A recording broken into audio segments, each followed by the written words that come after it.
Hey guys, welcome back to another episode on Single-Handedly. I'm Thomas. And I am Nick. Sorry, I cut you out. That's why I jumped in. And today we're joined by a very special guest. As you could see from our previous intro, we're joined by Mr. Bulletproof himself. Hello guys, what is up? He's going to be selling us his $10,000 a month course. Going to tell us the ins and outs of what he's up to right now. And personal projects, as he was mentioning, business projects, and everything in between. So let's jump in. Mr. Bulletproof, Pleasure to be on this podcast, guys. thanks for joining. What do you think? What do you think of the setup? It's amazing. I posted on our close friends and the close friends already started replying. Like, Really? yeah. How did you find the close friends working out? Is it like the new wave of social media right now, or The best thing we've done really? this year. As many projects as we've done in terms of what you see on the outside, when it comes to the actual brand and what we're honing into, I think it's the best thing. The connection that we've started to make with our followers, I think that's... Because when you create all this content, it's good. It's getting thousands and thousands of views. But what really is it? You know, you already start questioning 2 years in, like, what's it compounding to? Okay, the brand is getting known. You go out in public, you already people start noticing you because they start looking at you in a different way that before no one used to know who I was. So then I'm like, how can we make the connection more closer? How can we do something unique? And that's when we said, let's treat ourselves like a friend. There was a bit of a strategy behind it, don't get me wrong. We're like, okay, when you go on your personal Instagram when you go on your Instagram profile, you haven't been on it for 2 hours, you were at the gym, you were doing something, and then you refresh your Instagram feed. What comes up first? The close friends. So we're like, how can we skip the queue as a brand and a community and win attention? We're like, close friends can't do that. And how are we going to do that? By showing a raw and more unfiltered side to us. And now it's within 2 months, we gained 1,000 people. Like 1,000 people are actually following it. And people message us sometimes, we get DMs, like, can you add me to the close friends? And do you say yes? We're like, for asking, we'll put you in. Because Okay. I like people who ask and people who put themselves in an opportunity to be like, can I be in this? So why say no? All right. With that, Bulletproof has become probably the biggest sports-related fitness niche Instagram page on the island. Not only Instagram, but everything, all social media. Adding that close friends factor to it, does that help you dissociate from the brand, or is it still Bulletproof, not Bulletproof Adam and Scott? Good question. Recently, I was speaking to Scott about this, and I feel since I'm hosting close friends, so I'm the one who basically comes up, hey guys, we're doing this. It's technically become your life, just being on close friends. So in a way, like this morning, I was in the sun, first time in a while, because I've been grinding, working a lot, and I'm like, okay, let me enjoy the sun, because the team is home or abroad. Some people are abroad, they're on holiday. I'm like, okay, I can enjoy some time, not in the office. And I'm like, okay, I can actually speak to our followers. And I spoke to them. And the thing is, every single opportunity is a time to speak to them in a way. And it's like the more time I spend with them, the more the relationship will grow. So it's like anything in life, the more you spend time. And I think it goes to the point of like, a lot of boomers, a lot of adults say like, how are streamers, what the hell do streamers do? How is iShowSpeed the biggest guy on the internet? Simply spend time with people. Don't forget, TV is not as relevant as it used to be. And there's a huge time there that needs to be filled in. And what streamers do more than your quick Instagram influencers is that they spend time with people. And spending time with people creates principles that have been there for thousands of years, like trust, honesty, transparency, relatability, personal relationships. Nowadays, we're more disconnected than ever. People don't meet as much as they used to. And kids nowadays don't even know what going out to the field is and going out to the park is. And there's this social media and there's the internet, and the streamers are the ones that have connected with people the most. So now I see, as much as close friends, I enjoy it a lot. I still see it like, okay, I need to dedicate 3 hours, 4 hours a week talking to close friends. Okay. Not your girlfriend. No. So you can. But it's funny. I feel like there's a relationship there, and what we add to it is every 2 weeks we get them together, and they're really cool people. That's what I really notice as well. There are a lot of people who are in this phase of their life where they're in the middle, the lonely phase, I call it. Chris Williamson spoke about it. Alex Hormozy has spoken about it, where you have people who are done from their like old friends who are either doing something that's the same, and they know they don't want to be in that phase, but they haven't made it to that phase where they're successful, they're financially free enough to be like, I'm chilling now. And that's the lonely phase. And I think there's a lot of people there, and we're trying to be that bridge. Like us as Bulletproof, we're still on a journey. As much as you said that we're one of the biggest platforms, for me, locally, and even if we had to be globally, we're still going through this journey. I still want to be like, hey, I'm just like you. And we are just like them. We're not making anything out of this world. We have a small team. We're trying to cater for it. We're just at the start of this journey. That's what I see it. And I want to document it as well. How big is your team right now? We're a team of 5, and then we have some other freelancers, creators that we work with as well. So maybe in total, we're like 9 active people working on Bulletproof. And does that, obviously that increases the flow of content going out, but are different people working on different projects, or is it... What's the responsibilities? Exactly. How do you split the workload? Recently, we've split it up differently. Before, I was more on sales and business development, and now we got a guy who's a bit older than us, and I think that was really good for us to get someone who's got a bit more experiences, has a bit more experience, understands a bit more of finance and business. So he's more of that person now. I'm still there. I'm still checking in every day. I'm still there. I love selling. I love talking to people. I think that being on camera allows you to understand, and selling is everything in life, be it with your girlfriend, be it with your mom, be it with anyone. Sales is everything. Scott is handling more sales as well. And then we have one videographer, hybrid creator, I call them, and they both produce and film. Then we have a designer who handles all the design. And then there's myself. So I handle at the moment, all the content. So when it comes to coming up with... So creative side as well. Creative side. Before I was more on the business side, still on the creative side, because we're on camera and we're on this and we're on sets with athletes. But now I've shifted more onto content, and we've seen the results a bit more. And the thing is, when, like before, we used to have people who were on our socials, and I felt a disconnection with the brand, because not because they weren't good, they were great at what they were doing, but it's like the words that I want to use are not coming out. And you might say, why are you so picky on this? But it's the most important thing. It's like, imagine someone goes into your body and starts talking into how you talk. They don't talk as you talk. And that made me reflect for the past 4 or 5 months of, as big as the brand will grow, you still have to stay on the closest point to the followers, the phone, the social media, the page. You need to run it. If you are a personal brand, if you are the person of the brand, you are hosting it, you need to be on it. 80% of it. Hardly then there are some stuff that might be managed by other people. Because it's the output of people like, no, okay, it's Adam talking, or it's Scott talking, or it's the Bulletproof boys talking. It's not someone else. I mean, people won't realize, but after some time they do. So how important is it for you for Bulletproof to have your tone of voice or Scott's tone of voice? It's important. And one thing I want to bring up is that we are also looking for maybe 1 or 2 more hosts to be part of the brand. So I just don't want it just to be me and Scott. I think there could also allow for a third person, even a female person. It would be cool to have a girl who's on this journey with us and being part of it as well. The thing is, obviously, where we're based right now locally, the scene is quite small in terms of content creation being out. And people message me, can I start doing content with Bulletproof? And I answered this on Close Friends a couple of days back.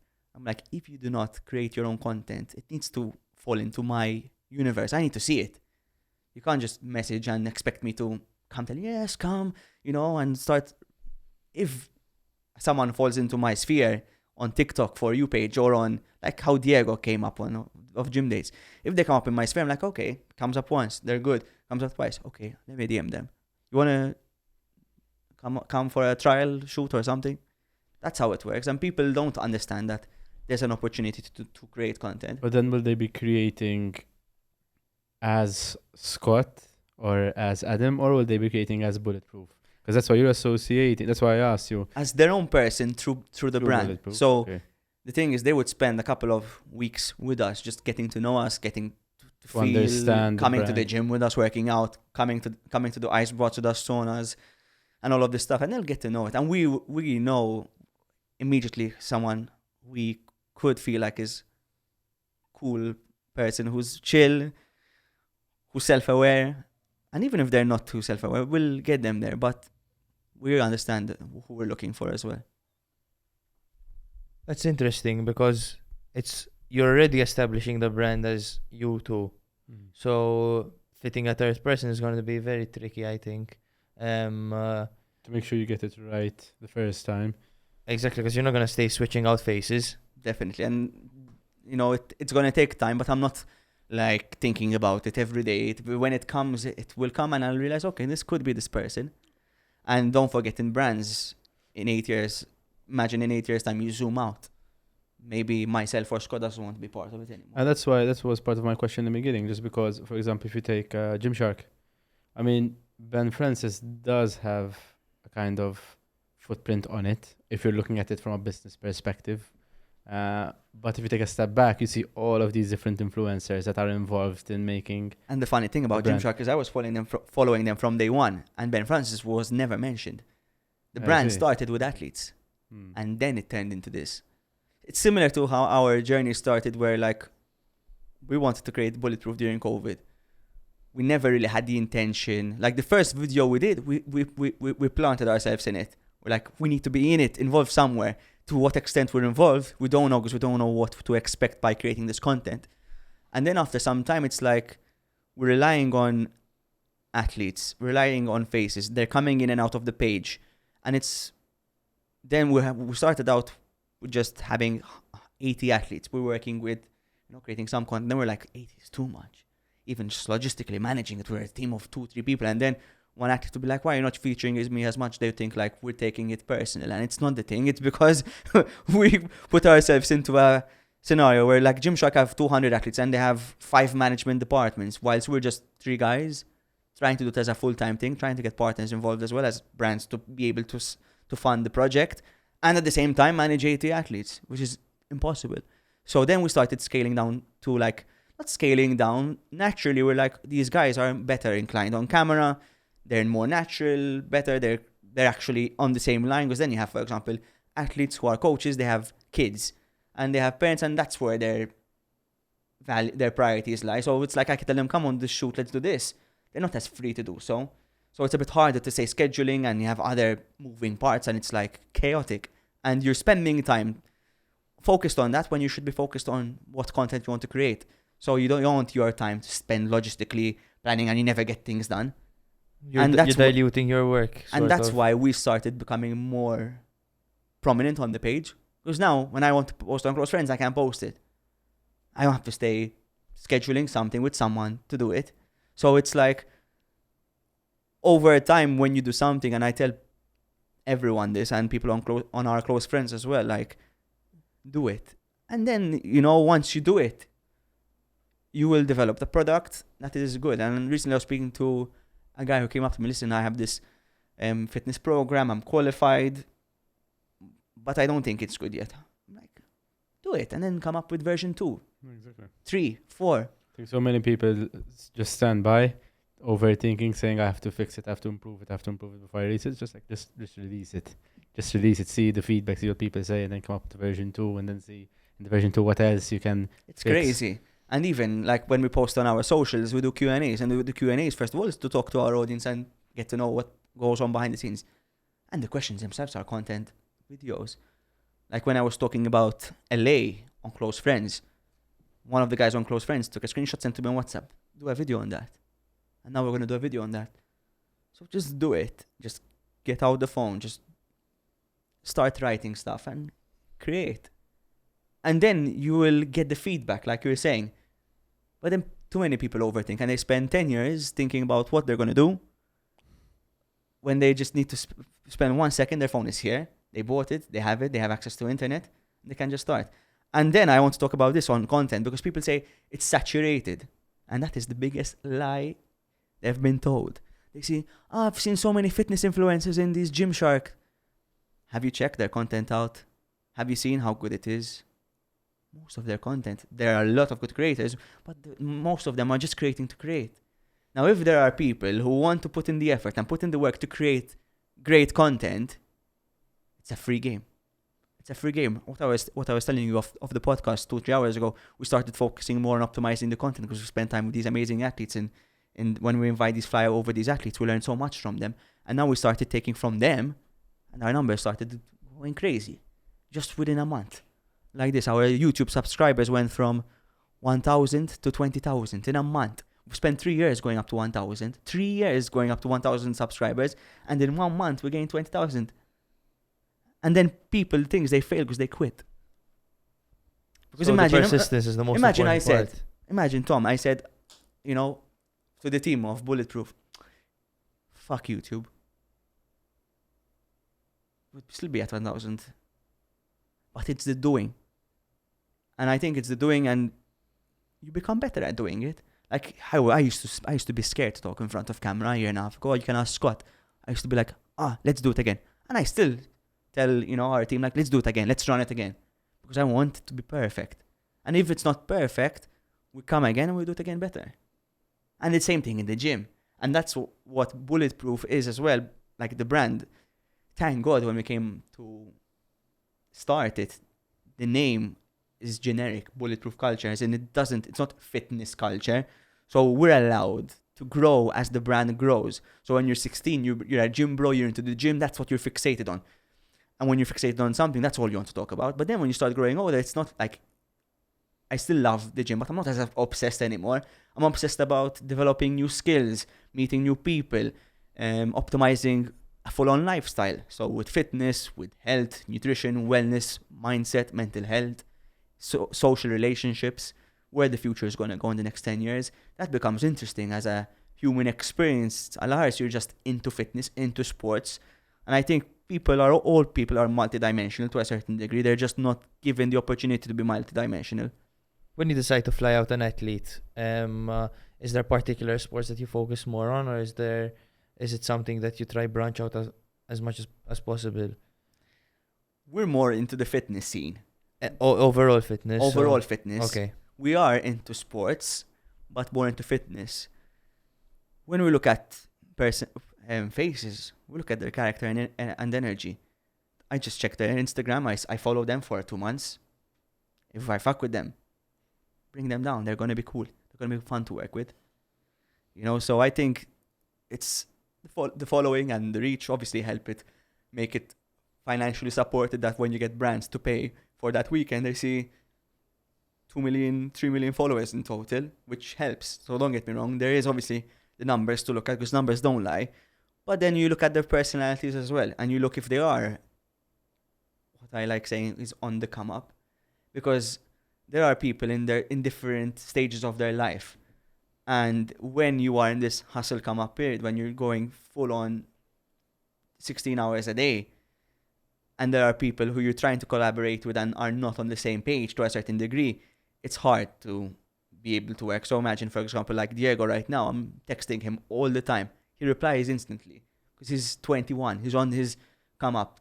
Then there will be an athlete who's in their 30s. They might have other commitments and it takes 2 days.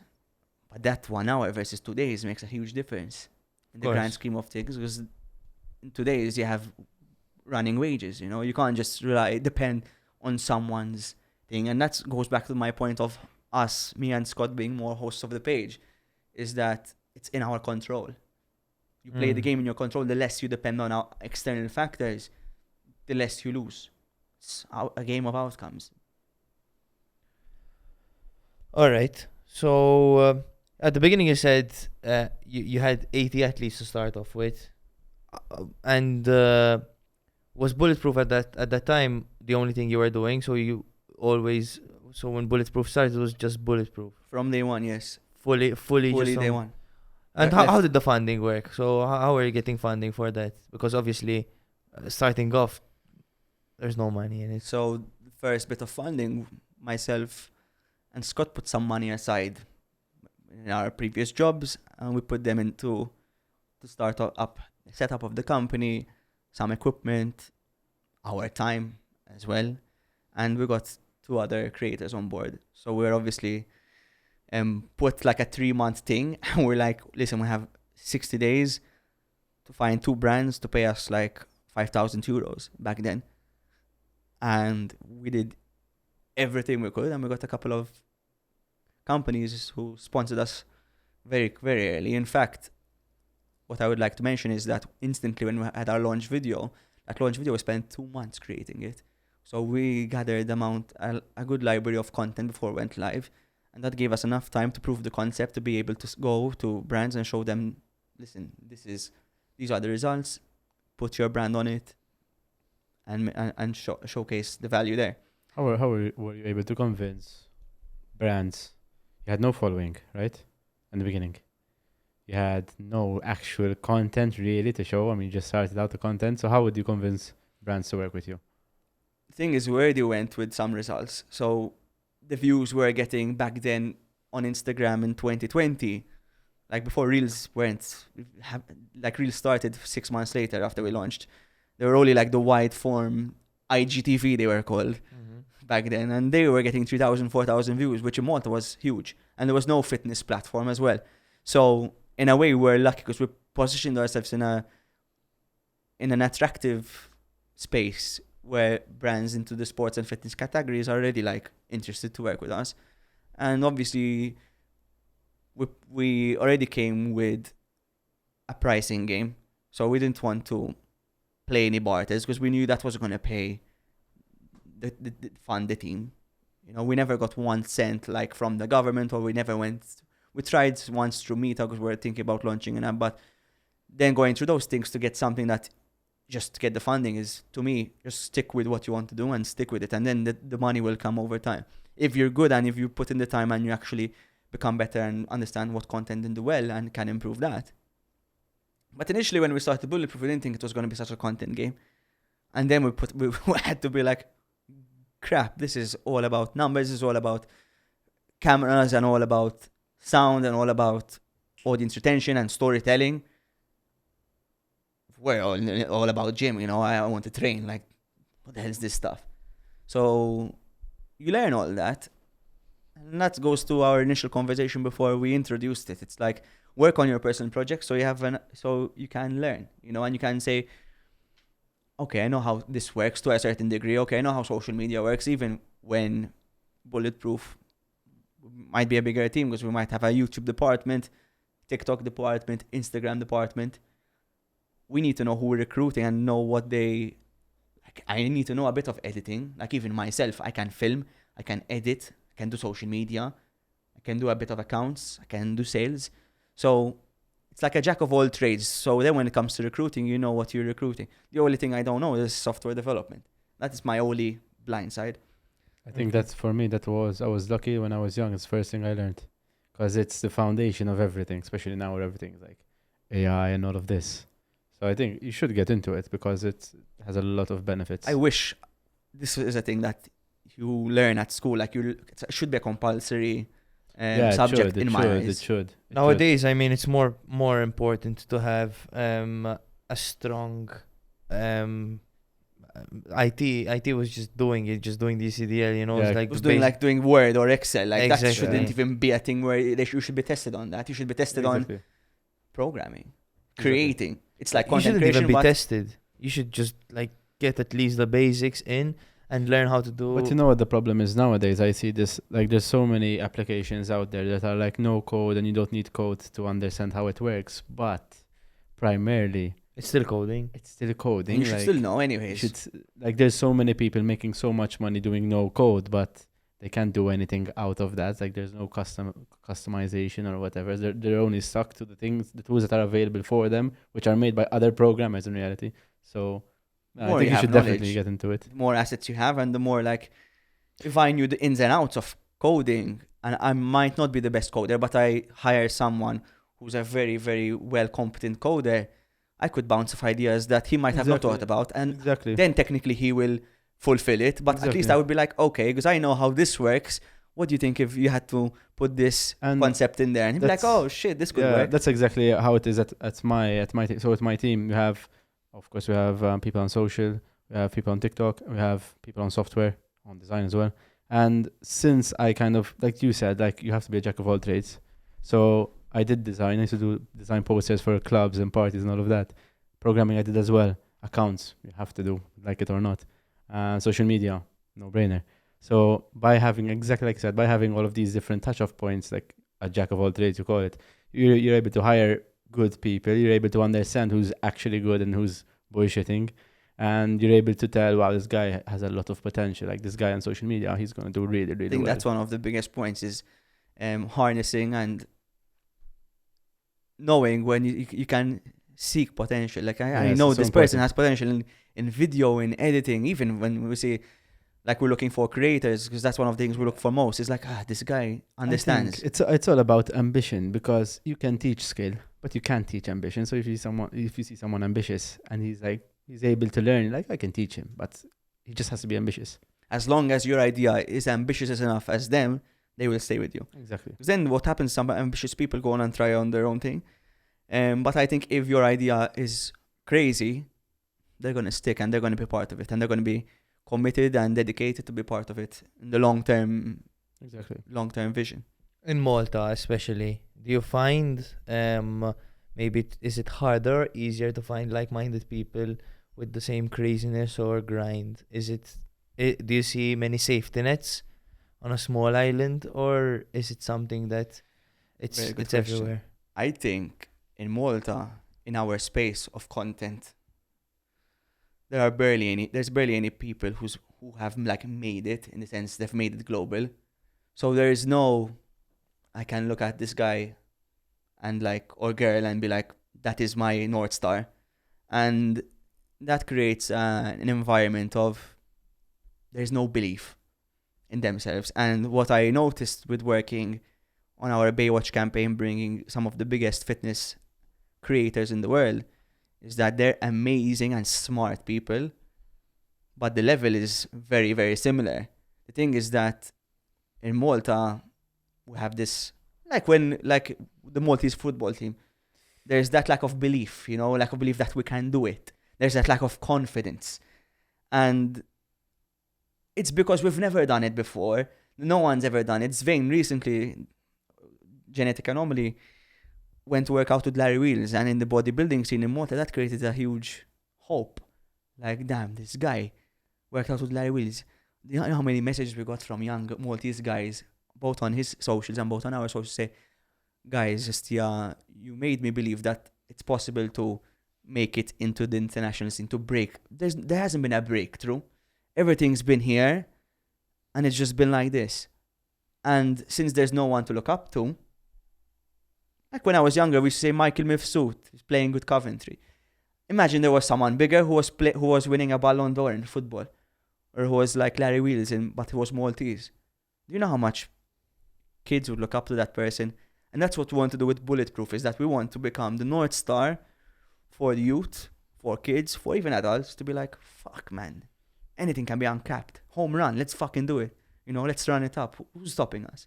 But why not instill the mentality that instead of looking up to, let's say, Larry Wheels and wanting to become Larry Wheels, why can't I be the first Thomas Borch? Why don't we start instilling that there's no one doing that? Let me be the first doing that.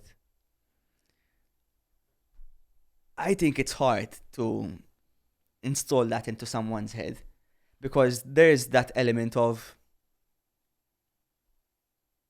if someone's telling you that, you might not believe them. There's like borderline delusional, I'm understanding where you're coming from, but there still needs to be the North Star in anything. You need to be like, someone who I can copy that framework by. It's like, if I am Maltese and I speak with a Maltese accent, Maltese people are going to resonate with me.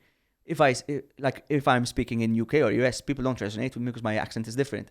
So if it's a local born and bred person who's done it, it comes with that momentum. And it happens in football teams and sports where all of a sudden you see 2 or 3 athletes all make it in that certain time. Like I can use an example of like weightlifting with Yasmin. Now there's Tanisha, there's Kim, and they're all breaking through. So as much as I think, yes, you should have self-belief in yourself, and that should not even be considered. What you're saying should be installed immediately in you.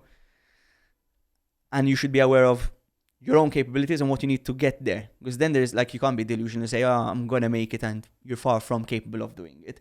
So as long as you're working towards it, but there needs to be that North Star. I think one of the most important things that human beings' behaviors depend on is relatability and someone they can look up to do it.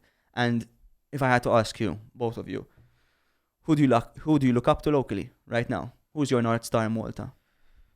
Like one person that is the mother figure of Malta. I will give you an answer, and with the content scene or with anything. Who do you look? Who in Malta you would say is my role model? Like I am so proud that they are Maltese. I respect them so much. I think it really depends on the field, but That's a good question though, because I haven't. For me, there isn't someone in particular where I'm like, oh wow. I mean, there's a lot of people who are very talented. There are people, I'm not trying to say there's no one, but what I'm trying to say is like, there are many people who are very talented, Exactly. very perspicacious, they do a very good job. What I think, I'd say Sean Farrugia. I okay. think he's doing a really good job in the music scene. So he is your role model you look up to. With regards to, because he did it once and they said, he's a one-hit wonder with Martin Garrix, but now he's doing it again with Vic. So he's already like shaking things up, like Small Island, already 2 huge influential people. I think he's doing a really good job putting Malta on the Fair map. enough. I mean, yeah, it's true. There's people like that who are very talented. And I still think that, I mean, obviously he has an incredible journey so far, but of course he has a lot incoming for sure for him. I'm sure. But honestly, like I can't think of anyone where I really think. Or like, okay, let me rephrase that, because Sean is like our age, still going through his journey, he's smashed it. If we had to look at someone older, like 30s, 40s, 50s, who had a career, like I look up to them, they're a role model, they communicate, they have their own content as well, could be they inspire me, I go on their socials and they really... That's what I was gonna tell you actually, because you said content, and some people, there are so many Maltese people who have a great story, but they don't show any of it. They like keeping it private. And I know a couple of friends who have a few mutual friends who like keep it off the grid, They just do their thing in silence and they're doing the best and like they're really good at their craft, but they just don't want people to know about it. Okay, let me rephrase it even further. Imagine the segment of kids between 12 to 18 in Malta, boys and girls. Who's the girl and guy they look up to 30 plus? Probably No one, probably. no. I think they look up to. I mean, it can be anyone on like the singing shows like X Factor or Locally. whatever. Yeah. I mean, Yes, local you X think they look Factor, up to? I would assume so. I mean, when I was younger, and I would see people. Probably the Love Island guys as well. And that's the funny thing, and that's what goes back to a bit of the conversation of the concept of Love Island is crazy in the fact that these guys go in there, no one knows who they are. The last time they see reality, they go back like everyone knows them, and it goes back to just having a camera, just being there, recording, and they're just talking. People feel like they know them. It's the same thing we're talking about streamers. How do streamers garner so much following? Like, my parents don't understand that a streamer is making €1 million a month. Like, what's he doing? What are they doing? They're just garnering attention from people. And that's what Love Island as a concept managed to do very well in Malta and as execution-wise. And then you see these guys come out and they are people, like I know some of them well, their story views were around 15,000, 20,000 story views. Not even the biggest portals in Malta are getting that. Each of them are getting that amount of traction. That's not a joke. That's crazy. And that goes back to, as Bulletproof, yes, there's that really good, motivating inspiring content, there's the entertainment, there's the virality of it. But how are we going to connect? How, as a brand, are we going to spend more time with the people who are there? And a form of doing that is through a podcast as well. A podcast is one of the best ways of spending time with people, because you have a 2-hour-long formatted content piece, and people are like, they get to know them. In fact, it's a funny feeling. I've met like Chris Williamson and a couple of other podcasters, Stephen Bartlett, and like when you get to meet them, you go say hi to them. It's like, I know them. Same thing when Mike Thurston came to Malta. It was one of the funniest feelings. Was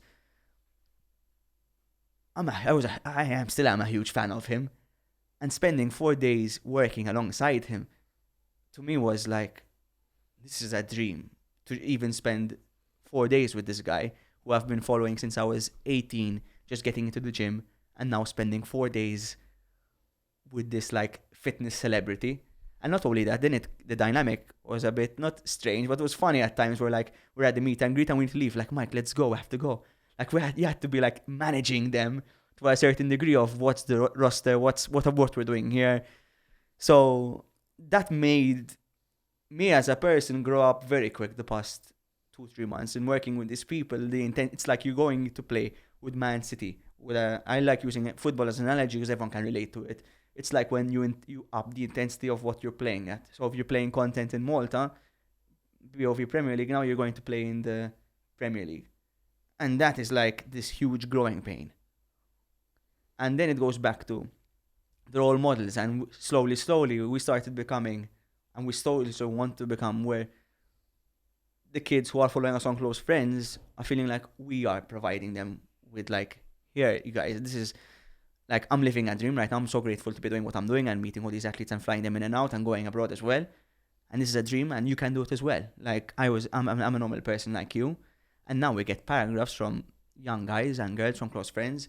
Like, a guy messaged me one week ago saying, I'm addicted to TikTok.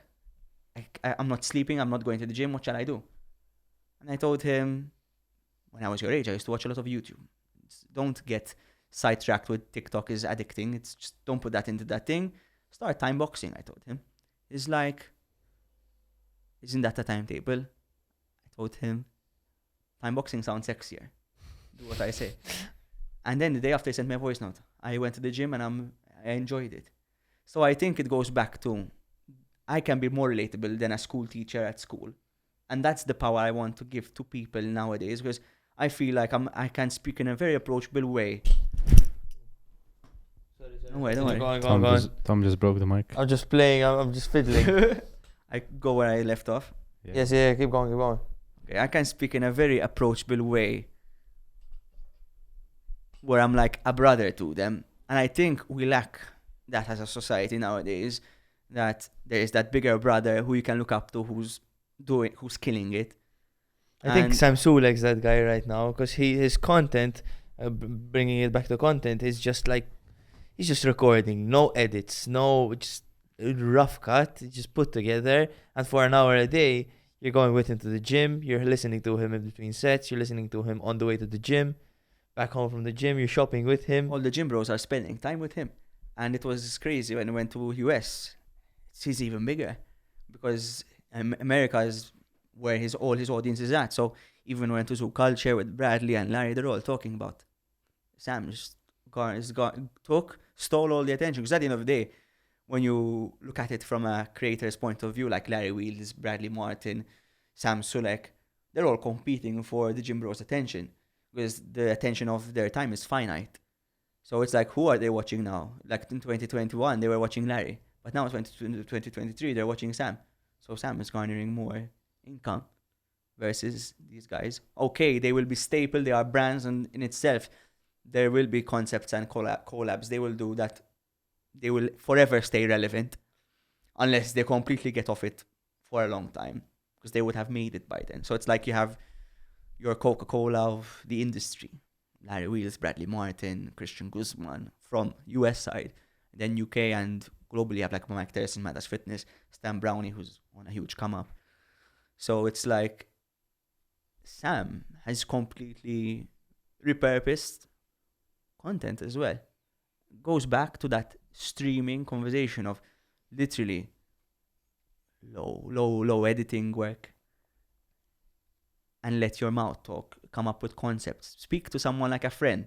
Samsung has done it amazingly well, and he's garnered huge attention. Now he's picked up the algorithm, and Looking at people like Sam, though, and like Larry, those are quite unattainable physiques to 12-year-olds who are still, like, haven't even hit puberty and I want to become like this guy, and they say it's possible, and what am I going to do to get there? And, like, are we creating false ideologies, and are we creating false hopes to these young children who are just lifting their first few weights? And what's your message to them looking at these guys? Because obviously these guys, many of them speak about it, they're not natural, but some of them don't. And the ones who don't are, you could say, they are maybe disrupting the industry because they're creating false hope. What's your message to the young children looking up at these people? I think nowadays we're lucky that there's the internet, so we can educate ourselves on topics like steroids, performance enhancing drugs. Like you're saying, there are a lot of athletes like Larry who are open about it, which I think is very important to have an open conversation, because you're more transparent, you're honest, principles that people want in anything in life. And then obviously you have the people who are quiet on it, which to a certain degree, from a creator standpoint, I do understand their perspective, although it's not principally correct, because if they are selling a certain amount of product and then their physique sells, if you look overweight, you're not going to sell a fitness program. But if you look great, and the ones who might be dishonest are the ones who are taking incremental doses, where it's not a huge amount to look like, damn, this guy is like Sam Sulek, huge enough to be like on PEDs. And nowadays, I think what it is that kids should use this as the kids are young, they don't have that awareness. But if you're 15, 16, all the way up to 21, there's a bit of awareness of like, okay, these are on steroids. Do I want to become a professional bodybuilder? Do I want to compete on the Mr. Olympia stage, IFBB? Then you go to a coach. They see your genetic potential. If you must already have 3-4 years of gym to even consider it, and say, okay, this is where my career wants. So this is my decision in life. Instead of drinking and going out and clubbing and doing drugs, I want to take bodybuilding seriously. Or if not, because I find taking in performance enhancing drugs and steroids stupid. When you're 22, you're not wanting to compete and you just want to look good. And do you know how many people I know in the gym who take steroids and don't look close to how I look? And I'm not even that big. They want to get big quick, but... They want to get big quick. And I think it's an impulsive decision. And no matter how informed or how everyone can be transparent and honest, an impulsive behavior is impulsive behavior. If they want to look good quick, they're going to take steroids. So I don't think, no matter how much you educate people and you create awareness, I think it's more of the fact that we need to become more self-aware of our emotions. I think that's a good way to see it. Then, because even Arnie, 1970s, my mom was born in 1970. He won his first Olympias, the youngest ever Mr. Olympia. So on steroids. This has been around for 50, 60, 70 years. Maybe why we're talking about it more is because Sam Sulek has the limelight on him. Same thing what happened with Svein as well. Svein is open about it. He's mentioned it in a podcast called Transparency Podcast when we were in LA with Nile Niga. So it's always going to be there. And any drug is going to be, if you want access to it, you're going to get access to it. Then it's down to the person and the character of the person. Influence, I totally agree with you. But let's start with self-awareness. Let's start by saying, is this for me? Is this what I want to do? And people think about the decision before acting. And anything in life. And I think nowadays with social media and everything, there's more tendencies to have an impulsive behavior. And it wasn't thought through, and then they're on testosterone, and then, things don't go well. Because your body can create naturally, especially when you're young. Okay, so... And these pro bodybuilders know that they will never get back to their normal testosterone level and have to be on TRT for the rest of their lives. TRT is testosterone replacement therapy. That's so people are only seeing till here. They're not seeing further down the line. I think there is that, for sure. And when it comes to steroids, is that young kids are impulsive. They want everything now. They want their food that comes. Instant gratification. Instant gratification. And when it comes to your physique, your mental health, I tell people, we are not an iPhone 14 or 15. There's no updates. We are the same biological species that there was 2,000, 3,000, 4,000 years ago. We've adapted, but we don't adapt that fast. And that comes down to circadian rhythm. That's what we talk about, carnivore diet as well. That's something I'm going into as well. That goes back to the roots of our biological bodies. So we need to be self-aware of controlling the impulse, taking a step back, being aware, and that just takes time. And the thing is, like, why is meditation versus medication? Medication's $1 trillion business, and meditation's $1 million business. Because one, you can get it quick. You can reduce anxiety quick with Xanax or whatever, but meditation takes time. And people don't want to, people want it quick, and that's the problem with nowadays. I think that's a good way to get into our break, sponsor break, right now. And Maverick, don't talk while we're recording.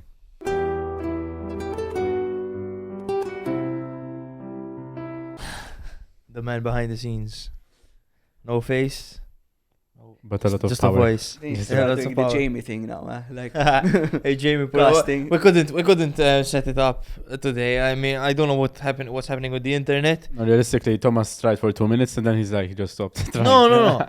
But the internet, we changed the Wi-Fi router, so it hasn't been working. So It does make a lot of sense out of that. yes. Well, behind all those who see us looking there, we have a TV which usually we pull up things and Yeah, you usually have Subway Surfers just playing. So if you're bored, you can just look at it. like the bottom of a TikTok, Like you're in the room of a doctor, where you're ready to go in, like, hey doc. So, where we're gonna kick it off from Wait, here. you had your sponsors, or you're gonna Yeah. do? No, the sponsors are in the break. Yeah, in the But break. you have content film for your sponsors ready. You're not gonna shout them fly out live. ups, no fly ups. And So you don't have to say like, hey guys, if you want this product, no, you don't. have to. No. Okay, I thought you had to do your product, your sponsor shout. We'll do that. Like, No problem, no. I'm just like Muslim, but you have problems with your sponsor because you forgot to shout them out in this podcast. Sorry, sponsor. Yes. So we spoke a bit about so far about the Bulletproof, starting from zero now all the way to. We spoke a bit about a content house. Can we talk about that? Yes. So would you like to tell us what Your Bulletproof idea is aiming for now?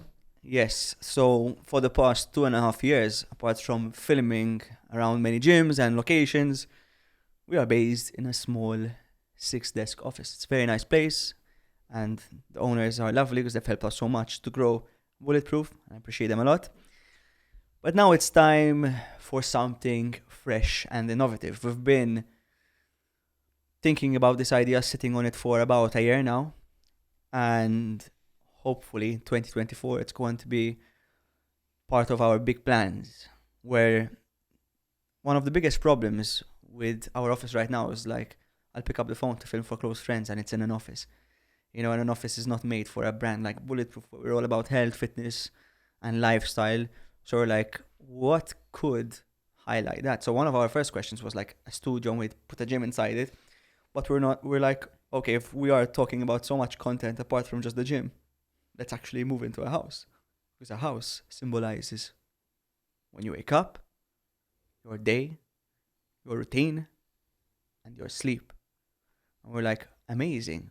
We could use a house symbolically to express all forms of types of content and ideas in this space. So myself and Scott potentially would live from there. We have a beautiful place in mind. Has to be beautiful for the content. And then our team would come in and out during the day, like from 9 a.m. to 6 p.m. If they want to work more, they can. And we would install like sauna, ice bath. We'll have a pool for actual swimming, calisthenic street workout gym, indoor gym, outdoor old school bodybuilding gym. These are all like in the works. They're not all confirmed, but this is what we're envisioning. And then even like a podcast setup. We have a really cool concept to create like some gym setting scenes to create content around that. So we'll have like sets as well, outside and inside. So then we can just create so much content there. And at any time, we can live stream as well. We can live stream a workout. We can do anything because we have it right there. And we'll have a couple of spare bedrooms and space to host athletes more regularly. So instead of having to go to a hotel or an apartment, it's just all there. It makes sense. It makes the experience for us and the athletes one like family. And that's what we want to instill, because we spend those 4 days with them. And then when they're gone, when we did that house concept with the Baywatch, we text them like friends. You know, you don't feel like there's that private business relationship.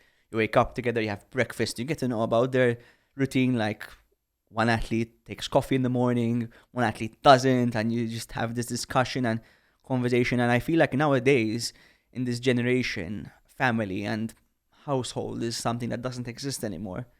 So having a brand that will symbolize something like that, I think it's going to be a very new wave and generation of Bulletproof. You're so busy. Do you find time for family, and do you find time for quality time with people outside work and making friends not related to work conversation? Yes, I do find time. Do you make time? I make time, of course. With my family, I get to see them, like my grandparents on the weekend. Obviously, they're asking me, I saw you on that video, and they see me on the content anyway. So it's like, I've watched you today and I've commented on your video. So the support is amazing, and family is, family. And I think it's one of the most important things. And I do make time for friends to meet them, and we talk a lot about different things. But it's mainly expressed from the work that we do, because the work we do is very interesting as well. Because people say, why do you talk about what you're doing? I'm like, hell, you're not having fun talking about this? Like, it's exciting, you know what? Like, to an everyday person, just doing the same thing over and over again, there's the mundane thing. Obviously, our job is mundane, but having that thing of having athletes and working with brands and creating content that you want to create, not you being forced to do it. Like, if this week we come up with an idea, there's a big chance that we're going to do it. And the idea is coming from us. And that is one of the first reasons why we started Bulletproof. Before Bulletproof, I was working with my father. I was working on a supplement brand. And I'm a very creative person, but I felt like I was limited with having their brand guidelines, the restriction of having to force a product in every single video. And you're limited. So like COVID hit, we had this huge blank canvas of like, what if we had to choose work with this athlete and do this video, do this topic, and talk about anything without having anything to push in terms of the product. So it's an exciting job, and I think that I wouldn't trade it for anything else. Imagine if you spend your 40-hour work week, or for me it's 60 hours, doing something you love. Is it work? It is, but a lot of it is fun. So I'm blessed to be in a position like that. Obviously, there are things that in the job that you don't like doing, that has to be done. So there is that work there, but I think it's in anything. In the gym, there's those exercises that you hate. In your sports, like athletics, there's exercises that you must dread. Maybe the drive to in the traffic is shit. There's everything. That there is always the good and bad. And I think what I started learning is I started enjoying the bad as well. Because you start saying, okay, let's approach it with a really good way, Let's reset and let's do it. And we do it in a fun way. Obviously, I'm not going to be like, accounts is fun. But you do it with a more enjoyable mindset. More like, be grateful, because your 85-year-old self won't wake up feeling this fit. You're a great salesman, and you have to sell your brand to bring people on board. So to do all those have a dream and they don't have the funds, they don't have the possible resources, but they have the grind. what would a typical message look like to a celebrity or a sponsor, or someone who could help them take the next step in their journey? What is your cold email approach? Give us 3 tips for a cold email to be successful. We're really going down emailing. Okay. Or let's say I want DMs I or want I want messages. to mention one thing though. When you're so good, everything comes in code. So you don't have to reach out. They reach out to you. And that's one of the main things that how we managed to get monetized at the beginning, because brands wanted to work with us. Same thing with Svein. Everything came through him. So he didn't have to reach out. So I think I would sell myself on content first. I wouldn't sell myself through an email before proving it. Like, I think we go cold to get a sponsor without having any facts and data. Like, it's very hard to sell a sponsor without having data and facts. And that goes back to the thing of like the next person who could host Bulletproof or could be a content creator with us. If it comes through my field of vision, I've seen your content before, then there's a way to getting that email. So, okay, let me take 2 steps back. So first, start doing the doing. Start actually putting the work in to be able to get somewhere. Start optimizing the content, because there's a lot of saturation of, there's so many content creators in fitness, makeup, fashion. It isn't true. There is so much opportunity if you refine and make really good content, really good scripts, really good concepts, really good topics, collaborations with other athletes, bring out your character, show good energy in front of camera. I think that's one of the most important things. 2 days ago, I posted a campaign and Instagram was glitching and I had to start a shoot. And I'm like, switch off, let's enjoy the shoot. And I enjoyed the shoot so much. I had fun. It was like PR and win a pre-workout. Do you know how many people at the gym were vibing with it? Because if you present that energy in front of camera, in front of you, in front of your girlfriend, your mom, your dad, the positive energy goes back. It resonates back to you. So if you start pushing this positive energy in front of camera and start, obviously, the quality of content is good. You can even have an iPhone 12, 11, 10, Samsung. As long as you have a camera that can film, you're good. You optimize the content. You make sure people are watching it. The views will go up over time. The worst thing you can do is quit. And then go with your email. Listen, I've reached 8 million accounts. I have a very good message. Let's have a chat. So I think you have to sell your product first. The product, if your product is content, it needs to be good. And you have to be honest with yourself. Like, there are so many videos that we have and I'm not happy with. And they did well. They proved me wrong. And there are some that I was like, this is not good. It does well. So don't be too harsh on yourself as well when it comes to content, because maybe seeing it over and over again might just distort what you think is good or not, your perception of that content piece itself. But I think it really comes down to practicing as well, being in front of camera, making it normal to be in front of camera, being comfortable with it, being like you're not in front of camera as well. I think one of the goats of doing this is Emma Chamberlain. She's so good at just being herself on camera, and 12 million subs on YouTube. Then the numbers don't lie, and then that's why she gets Vogue, she gets huge brands to be part of it. The thing is, when you have no content and you go to sell an email, I could be the best salesman in the world and I won't be able to sell you anything. Why would a brand want to pay or want to give you something for maybe nothing in return? If it's like a full sponsor, no strings attached, like a charity, then you might be lucky. But then again, you could leverage that time to create content. And I think that the beauty of content, what I like so much about it, is its leverage. It's like you spend 1 hour to do it and you'll get 1,000 hours of people watching it. Instead of going door to door and selling them. Okay, that's a way more impactful way of doing it in terms of connecting and doing sales. But I think if you want to leverage nowadays, internet is free. Instagram is how much? How much does the Instagram cost? Nothing per month. Facebook, how much does it cost? Nothing. TikTok, nothing. You don't need that sponsor. You just need to put it in time. If you're 16, 15, 13, 12. My God, I wish I was 13 again. With the knowledge you have now? But and that's the funny thing. I'm a very avid podcast consumer as well, because I think to create you need to consume. There needs to be a good balance though. And I think it was this billionaire came up on a podcast And he asked him, what would you want? It's like, I would trade anything To be in my 20s. to be 20 again. So anyone in their 20s out there listening to this podcast, you should be grateful that you wake up in the morning healthy or potentially could be healthier to smash it. You have 16 hours. Be excited about it. Why are we miserable? There are people in way worse situations than us. You know, I think that social media could be very negative at times. The comments could be very negative as well, especially for viral videos. But use that energy. Like, use it. Like, why are people so, this comment?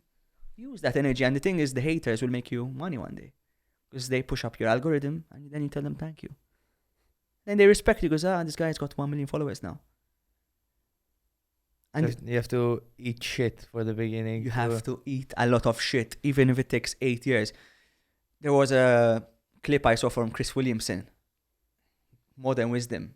3 years, 700 podcasts, 10,000 subscribers. Yeah, I saw that. 1 year or something like that. In a month, he Yeah. doubled like as much as He went got. from 10,000 to like 1 million. But he was doing 3 podcasts a week. Even with his broken leg.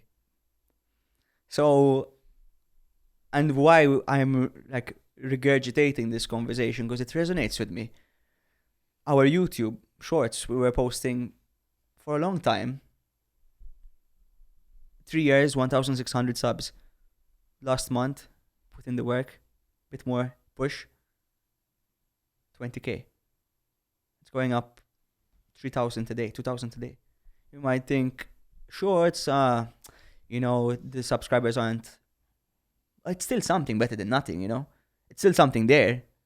And we can grow on it, we can compound. And the thing is, people give up so quickly. I see so many Maltese people, they start creating content. After 2 reels, it's done, it's finished. Because they say the first one didn't do well, or the second one didn't do well. I'm like, I beg your pardon. We've posted 2,000 videos. Why are you talking like this? It's insane to me. And you don't need much. You saw how I was doing 0.5 lens, talk. And you might say, I'm not interesting enough. Learn more, talk about more things. I've done so much this year that I can talk on for 4 hours about going to LA, going, to different places in Europe where I've never been before, speaking to different athletes and speaking to different faces. And I think as a youngster, you need to experience life more. And that goes to my conversation of role models. I hope one person will listen to this podcast and be like, I should take something from this podcast. And thank God we're creating content, because sometimes the world deserves this. People, youngsters who are in this position. Imagine when I was 15, I'm seeing someone talk like that. I'd be like, fuck, man. I'm inspired by that. That's how Mike Thurston got me into fitness. That's how Mad Dash Fitness got me into fitness. That's how all these guys, I was watching YouTube like them at 15 years old. And the journey is something that I won't trade. The grind is so beautiful. You mentioned something I think it's time we get into, which is your new diet. Oh, yes. My new diet to be. But by the time this goes out, I'll be hopefully 3/4 in. How is a diet a crucial part of one's overall? Because obviously, I think it plays to me, a diet is a crucial part, a crucial pillar of a successful life. It's good sleep, good training, and good diet. Obviously, a good mental headspace, many more things, but those are my 3 favorite pillars. How do you think this diet, and what's the diet first of all, and how is this diet gonna shape the things you're gonna bring forward? So I have how you're gonna been go forward with it? I've been pondering this idea for a while, and one of the things that we lacked on Bulletproof as a platform was the nutrition. Before, we used to get nutritionists or people who understand a bit in nutrition and create recipes, and we're like, let's go experience-based. And there are many diets out there. Vegan, keto, normal carb, macro-based diets. If it fits your macros, there's a lot of diets. But we're trying something new. It's called the carnivore diet, where basically I can only eat meat, fish, chicken. I can eat butter as well. And there's something else I can eat. Eggs. Eggs, yes. My favorite. So I can only eat those. To be honest, I love my steaks and my eggs, and I've been eating a lot more of them, and I've been feeling more energized. But now I want to go fully off carbs. Reason being is I want to try it out. And I have a very good friend who we met through our close friends. His name is Adam, just like me. And he's been studying diabetes for 6 years. And he's found some interesting stuff. He's used himself as a guinea pig as well. And now is also offering it to other people as a genuine guy, to his family, to his friends. And I'm like, why don't you document this? You're a very smart guy. I think it needs to be communicated. And how can you communicate it better than actually putting it to the test? So there's a lot of vegan carbs. I mean, carbs has been marketed for a long time through Kellogg's and all of these big brands, the biggest brands in the world. And we are stereotypically known to be like, it's healthy for you, a big breakfast in the morning. But studies have shown that it's not. And it goes to something I've seen recently, aside from nutrition, is that a lot of girls tell me, I don't train upper body, or I'm afraid my upper body is going to grow. I'm like, look at me, I've been trying for 5-6 years. You think you're going to get that big, I mean, that goes back to the women's health magazines from the 80s, 90s of these pink dumbbells, where that is seen as the way marketing was. And now that is one of the powers that we want to do at Bulletproof, is actually showcase a transparent, real story without an agenda. This carnivore diet is not going to be sponsored by anyone. We're literally funding it ourselves, to be honest, about something like that and see how it goes. I want to test out. We're doing a full blood panel, a full body composition test, and the results weren't that nice. Apparently, I have 23% of my body is fat, which I didn't know, which is always interesting to find out. So you learn more about yourself. There you go. So those two, and apparently Adam said we should do a stem cell, something on those lines. I'm not going to speak more about it because I'm not too knowledge on it to give you more information on it, and I don't like spreading misinformation, but there's a stem cell therapy we're doing, and those two other things. So the test of the blood and the body composition, and then over 30 days we're going to test it afterwards. Apparently the blood test, you need 90 days to see proper results. I'm very excited. I'm going to do it through Christmas. I want to put myself accountable to our followers and subscribers and do it through the most challenging time. When you're with family and friends who peer pressure you into drinking and eating all sorts of stuff, which I don't mind, but it's more of a test for myself as well. And I'm like, let's document this. Do you see yourself folding? No. Good. Because I know we're investing too much resources into it. Good. And from a business standpoint, it makes no sense to cave in. It's too much like money on the line to be like, I'm gonna cave in. That's good. That's good belief. Adam, I think one last question maybe from me, before we close this off. Where do you see yourself in a few years' time, and where do you see Bulletproof? Hopefully I see us together, both the brand and myself, pushing it forward. If it's the right decision for me to be the front man of the brand, I want to grow personally as big as the brand, because I believe the founder, to stay part of the brand, needs to grow alongside it. And if there's that disconnect, sometimes you might need to detach for the better.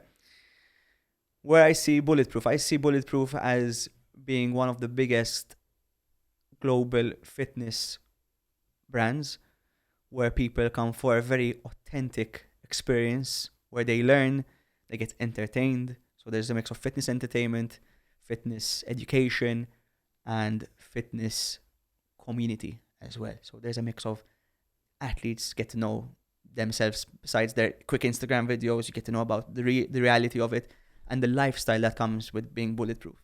And not just in fitness, but overall self-development, working with the best mentors of the game.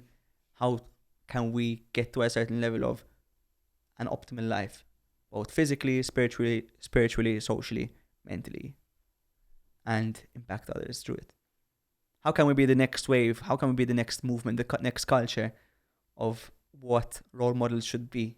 All our followers will be role models, and we'll be spreading that word out there. Because at the end of the day, if we don't do it, I think the world will keep on going downhill. That's a good way to put it. That's a really good way to see the potential growth of the future of what could be rather than what if, you know? Like you're shaping your own future, which is the most beautiful part You of have to, because what if is gonna give you the self-doubt, and it goes into the aspect of belief. it. Definitely. So you have to believe in yourself, and then the North Star of that. So we'll try our best to become the North Star for everyone, and that's why the house will bring that, express that, you know, and we'll have 5 close friends come next week to the house, and we're going to have this intimate gathering where we're going to do a coffee and yoga session, you know, and you're going to get to know people who you've never met before. We do it on our socials as well. So we really love the aspect of social to physical, even the fact that we installed 3 outdoor gyms from our own pocket. We spent around almost 100,000 euros this year giving back to the community in free outdoor gyms that are there forever. I wish I had when I was younger. You didn't tell us who your North Star right now is. Oof, that's a good one. That's a good one. You can't dodge your own question. That's true. And we'll close with that. I need to think. Let me think. I think there are a couple of North Stars I look up to. Chris Williamson's one of them. Maltese. Maltese. I did some thinking music for you. You can't You keep. can't hear it. Poor editor is going to stay editing for a while now. But the thing is, I honestly don't have one. Locally, Okay. I don't. I have people I look up to and respect, like you mentioned Sean before, but I wouldn't consider him my role model.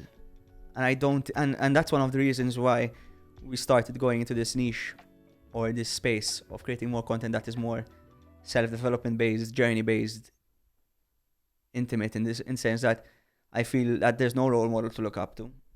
They're not doing enough. There are not enough people doing enough stuff, and then they're not even communicating it. So the ones who are doing stuff maybe haven't come into my field of vision. So Adam's role model is the man in the mirror, and we'll close off with that. Yes, I am my own role model in Malta so far, but Good. I hope to see more in the future. Thank you guys for tuning in. That was a great podcast. I enjoyed every second of it. I hope you felt as present as I was in this podcast. These guys were amazing. Thank you for joining us. Where can they follow you? Yes. Yes, Your they plug. can. Your plug. They can follow us on Instagram, YouTube, TikTok, Facebook, Bulletproof Culture. As simple as that.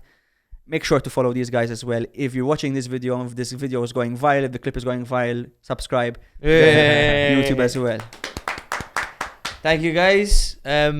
Comment. What should they comment? People who made it this far, yeah. People who made it this Guys, far. because I believe in Thomas and Nick so much, comment the biggest host you'd like them to see in the next coming months. I Ooh. know they told me they have a massive host, but I won't say who. Guess. So- Not host. We're the host. Sorry. So, wait, Comment who you guys want to see next on the podcast. It's been a pleasure, and we'll wrap it up with that today. Thank you, guys.